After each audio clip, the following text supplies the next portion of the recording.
Alright, so today we're going to be reconing some Crescendo FT1 tweeters right here in the back. So this was the 4-ohm version. As you can kind of tell, I blew I blew these tweeters. I blew all 6 of them. I was just pushing a little bit too much power to them. So I got the recones coming in, and I am going to have the 8-ohm version. That way, I think it's going to wire down right around 2 ohms or so with the amp I got it on. So the first thing you want to do is, when you know it's blown, first of all you want to check positive, negative, make sure it's blown. It's not reading the ohms load right now, so I knew they're all blown. So you can get the recones for these. You can get them off of Down for Sound, or you can go to actual Crescendo website and you can get them.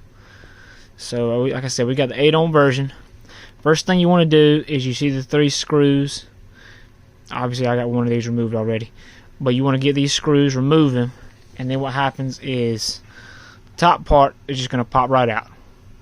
Okay, so you got a little piece right here, it just pops right out. You don't even have to do nothing with that. Just put it right back in there.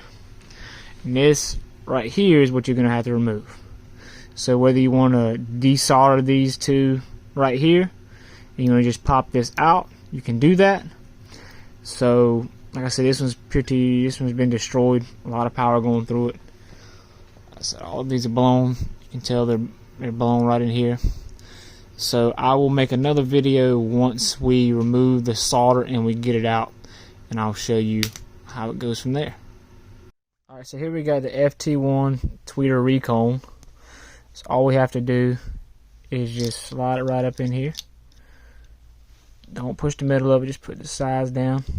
And all we're going to do is we're just going to trim up the leads right here, and we're just going to solder the ends right up in here to the screws, and that should be all you have to do for the tweeter. And then all you got to do is just put one of the, where are they at?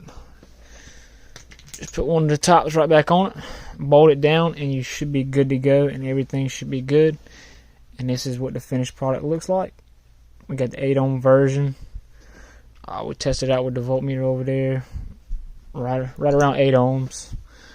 Everything should be good to go once you solder this down.